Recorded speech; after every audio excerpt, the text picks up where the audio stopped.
सन 2011 में आसिफ का भतीजा रवीश खान जब मेहताब की चचेरी बहन मुमताज को भगा कर ले गया तो मेहताब और उसके भाइयों ने आसिफ खान की जमकर पिटाई की थी।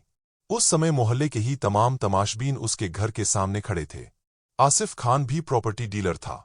उसकी भी क्षेत्र में अच्छी जान पहचान और इज्जत थी। मोहल्ले वालों के सामने पिटाई होने पर वह खुद को अपमानित महसूस कर रहा था। इस बेइज्जती के तीर ने आसिफ के दिल को इतना जख्मी कर दिया कि उसने उसी समय तय कर लिया कि वह मेहताब से इसका बदला जरूर लेगा। इस घटना के 15 या 20 दिनों बाद आसिफ ने मादीपुर वाला मकान बेचकर दिल्ली के वजीराबाद गांव में एक मकान खरीद लिया और वहीं पर प्रॉपर्टी डीलिंग का काम करने लगा। वजीराबाद गांव में आसिफ के घर के पास ही जाहिद उर्फ सलमान रहता था। पड़ोस में रहने की वजह से आसिफ की जाहिद से दोस्ती हो गई। बाद में वह आसिफ के साथ ही प्रॉपर्टी डीलिंग का काम करने लगा। मादीपुर छोड़ने के बाद भी आसिफ महराज से मिले अपमान को नहीं भूला था।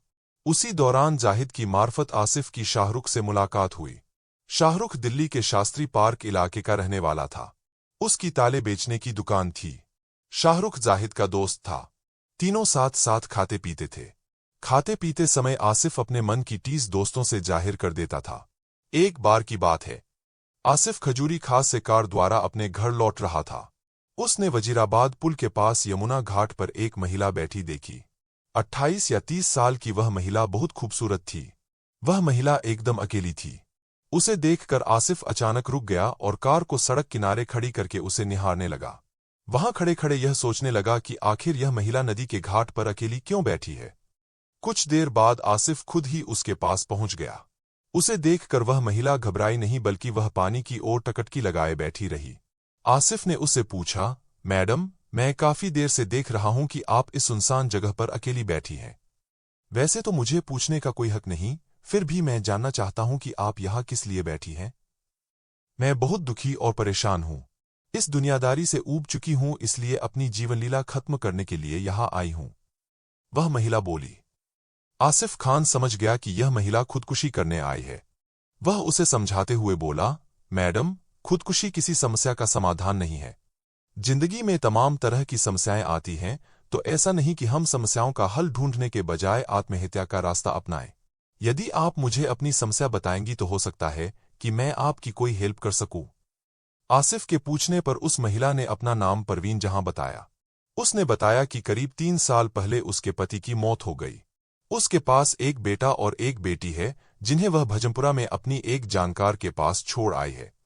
पति के मरने के बाद जैसे तैसे करके वह अपना और बच्चों का पेट भर रही थी, लेकिन अब उसके सामने भूखों मरने की हालत हो गई है। आसिफ ने परवीन को समझा बुझाकर कार में बिठाया और अपने घर ले गया। पति के साथ एक अनजान महिला को देखकर आसिफ की पत्नी चौंक गई। उसने पति से पूछा तो आसिफ ने उसे परवीन की सच्चाई बता दी। सबसे पहले आसिफ ने परवीन को खाना खिलाया और बाद में उसे भजनपुरा छोड़ आया। उस समय उसने परवीन को खर्चे आदि के लिए 1000 रुपये भी दे दिए थे। परवीन तो अपनी जीवनलीला समाप्त करने जा रही थी। एक अनजान आदमी ने उसे बचाकर एक नई जिंदगी दी। आसिफ की इस दरियादिली की वह तहे दिल से शुक्रगुजार थी। आसिफ की परवीन जहां से हमदर्दी तो थी ही, इसके अलावा वह उसकी खूबसूरती पर फिदा भी हो गया था। इसलिए वह उसे नजदीकी बनाना चाहता था। आसिफ को परवीन के ठिकाने का पता लग चुका था, इसलिए वह समय निकाल कर उससे मुलाकात करने लगा। उधर परवीन भी बेसहारा थी। उसका झुकाव भी आसिफ की तरफ बढ़ता गया। नतीजतन दोनों के बीच शारीरिक संबंध बन गए। वह परवीन को आर्थिक सहयोग करता रहा। भजनपुरा वाले कमरे पर आसिफ परवीन से चोरी छिपे ही मिल पाता था। वह अब ऐसा ठिकाना ढूंढने लगा जहां उसे मिलने में असुविधा न हो। यही सोचकर आसिफ ने परवीन को शास्त्री पार्क की गली नंबर 2 में एक कमरा किराए पर दिलवा दिया, जहां पर वह अपने दोनों बच्चों के साथ रहने लगी। कमरे का किराया और परवीन के घर का खर्चा आसिफ ही उठाता था। शास्त्री पार्क के कमरे में आसिफ और परवीन की रासलीला बिना किसी डर के चलती रही। आसिफ खान को मादीपुर से वजीराबाद आए हुए 3 साल बीत चुके थे, लेकिन मेहताब और उसके भाइयों द्वारा की गई पिटाई को वह भुला नहीं सका था। जब भी वह उस घटना को याद करता, अपमान का जख्म फिर से ताजा हो जाता था। मादीपुर उसके यहाँ से काफी दूर था। वह अब कोई ऐसा जरिया ढूंढने लगा जिससे मेहताब उसकी मन मुताबिक जगह पर आ जाए, जहां वह उसे अच्छी तरह से सबक सिखा सके। इस काम के लिए उसे परवीन जहां ही सही लगी। उसे विश्वास था कि परवीन उसके बताए किसी काम को करने से मना नहीं करेगी। इस साल जुलाई के महीने में उसने मेहताब से बदला लेने की बात परवीन जहां को बताई। तब परवीन ने उसे भरोसा दिया कि वह हर तरह से उसकी सहायता करने को तैयार है। परवीन की बात सुनकर आसिफ ने एक योजना बनाई। योजना के अनुसार उसने बिहार के तौहीर नाम के व्यक्ति के नाम से बने फर्जी वोटर आईडी से आइडिया कंपनी का सिम कार्ड ले लिया। वह कार्ड अपने मोबाइल फोन में डालकर परवीन को दे दिया। इसके अलावा उसने अपने दुश्मन मेहताब का फोन नंबर उसे देते हुए कहा कि वह किसी भी तरह से मेहताब को अपने रूप जाल में फांस ले। इसके लिए उसने परवीन को 5,000 रुपए भी दिए। परवीन के लिए यह काम बहुत आसान था। उसने अगले दिन दोपहर के समय मेहताब को मिस कॉल की। मेहताब उस समय खाली था। बात शुरू हुई तो मेहताब को भी परवीन की बातों में दिलचस्पी आने लगी। उसे उसकी बातें अच्छी लगने लगीं। अगले दिन रात के समय परवीन जहां ने मेहताब को फिर फोन किया। चूंकि दोनों का परिचय हो चुका था, इसलिए इधर उधर की बातें करते हुए परवीन बातों का दायरा बढ़ाने लगी। मेहताब भी अविवाहित था। वह उसकी बातों के आधार पर ही उसके रूप सौंदर्य की कल्पना करने लगा। इस तरह दोनों के बीच अब रोजाना बातें होने लगीं। परवीन उससे जल्द मुलाकात कर अपने हुस्न का दीदार करा देना चाहती थी। इसलिए एक दिन उन्होंने पंजाबी बाग मेट्रो स्टेशन के गेट नंबर 1 पर मुलाकात करने की योजना बना ली। मेहताब मादीपुर से पंजाबी बाग मेट्रो स्टेशन के गेट नंबर 1 पर पहुंच चुका था। वहां पहुंचने पर उसे कोई महिला दिखाई नहीं दी। वह इधर उधर देखने लगा कि कहीं परवीन आड़ में तो नहीं खड़ी है। इधर उधर नजर दौड़ाने के बाद वह नहीं दिखी तो उसने परवीन को फोन किया। परवीन ने बताया कि वह अभी रास्ते में है, 5 मिनट में पंजाबी बाग पहुंच जाएगी। मेहताब वहीं पर खड़ा परवीन का बड़ी बेसब्री से इंतजार करने लगा। वह मन ही मन सोच रहा था कि पता नहीं परवीन कैसी शक्लो सूरत की होगी। कुछ देर बाद उसे मेट्रो स्टेशन से उतरकर एक महिला आती दिखाई दी, जो गेट नंबर 1 की सीढ़ियों के पास आकर रुक गई। कढ़ाईदार जामुनी रंग का सूट पहने वह महिला बहुत सुंदर थी। अब मेहताब सोचने लगा कि पता नहीं यह परवीन है या कोई और। पुष्टि करने के लिए उसने उसी समय अपने फोन से परवीन का नंबर मिलाया। घंटी बजने के बाद उस महिला ने अपने हाथ में थामे छोटे पर्स से मोबाइल निकाला और बात करने लगी। यह देखकर मेहताब खुश हो गया, क्योंकि परवीन की जैसी कल्पना उसने अपने दिमाग में की थी, वह उससे कहीं ज्यादा खूबसूरत निकली। दोनों एक दूसरे को देखकर मुस्कुरा पड़े। वहां कुछ देर बात करने के बाद मेहताब उसे पंजाबी बाग के एक रेस्टोरेंट में ले गया। वहां उसने उसकी खूब खातिरदारी की। पहली मुलाकात से दोनों ही खुश थे। दोनों ने वहां खूब बातें की। इसके बाद परवीन वहां से मेट्रो द्वारा घर लौट गई। मेहताब से मिलने के बाद परवीन को विश्वास हो गया कि वह अपने मकसद में सफल हो जाएगी। घर लौटने के बाद उसने आसिफ को सारी बातें बता दी। परवीन जहां से मिलने के बाद मेहताब के दिल की धड़कनें और तेज हो गईं। अब तो जब भी उसे फुर्सत होती वह परवीन जहां का नंबर मिला देता। फिर उनकी काफी देर तक बातें होती रहतीं। इस तरह दिन में कई कई बार वह फोन पर बतियाते। उनके बीच बातों का दायरा बढ़ता गया। वे एकांत में भी मिलने लगे, जिससे उनके बीच की दूरियां भी मिट गईं।